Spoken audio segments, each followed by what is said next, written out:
Hello, my name is Maxwell Lewis. The reason why I'm recording on the phone is because my self-recording software died, and I shall be representing my part of the work for Biology 326 Diseases Bubonic Plague Group.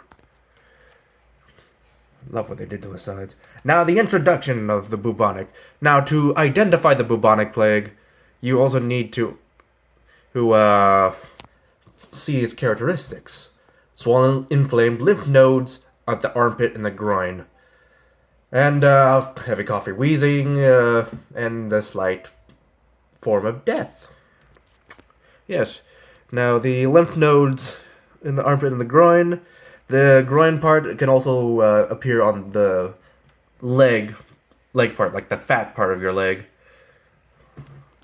And the arm can also get infected with these lymph nodes. Are they painful? Yes, they are. By touch, and, just touching it hurts a lot. Now then, dates and location. Well, let's just say there were 3 waves of bubonic plague.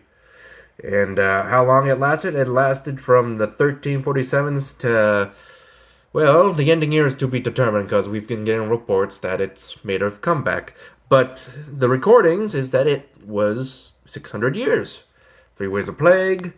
Europe made the bubonic plague very popular in Italy, Sicily, when the infected soldiers of a trade terrified the town of Sicily when half the crew was dead and they looked like zombies. They were sent back, obviously, but the spread was already happened. Now, it's to believe that it started in Asia due to scientists studying the little DNA and its origins. And it was believed to be started in Central Asia. And it spread from trades, sea, land, into Europe, causing a very major problem. Now, the 3rd wave of the bubonic is which I'm going to talk about, which has started in Yunnan, China, 1855. 700 deaths has occurred in Yunnan, China by the spread of fleas, trade, and also physical contact, is we're going to say. And then it spread to Hong Kong.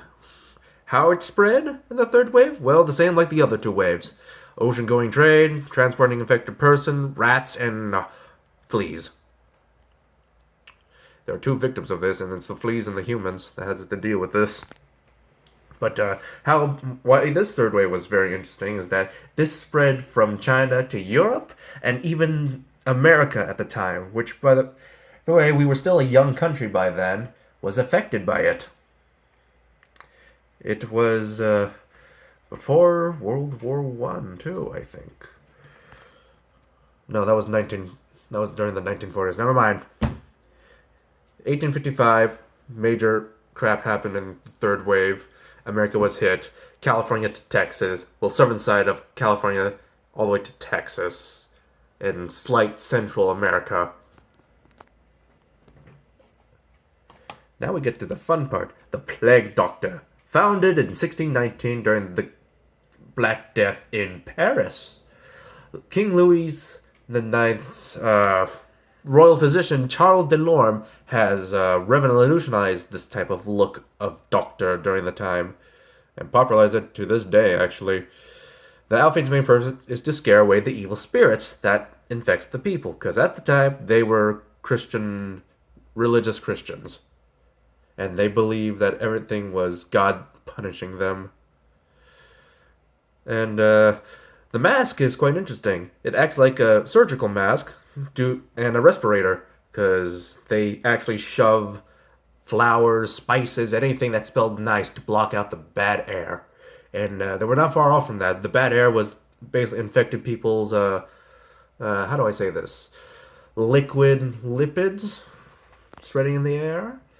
And the waxed covered garment actually prevents the stickiness. It also prevents flies from getting in, too. It was mild protection, but it was good protection nonetheless.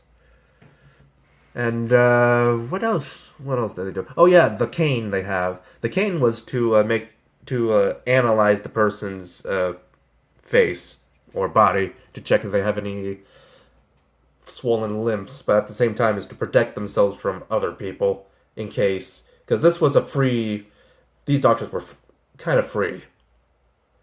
Government paid too, which was rare at the time.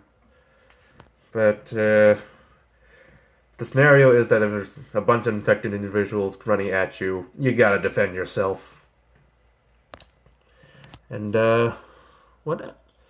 Oh yeah, their treatments. They either do bloodletting, set a bunch of toads, spiders to absorb bad air, or cutting the lymph nodes,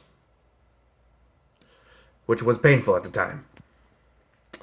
I hope you enjoy my part of this magnificent slides and my group's magnificent work. Good night. This is Maxwell Lewis signing off.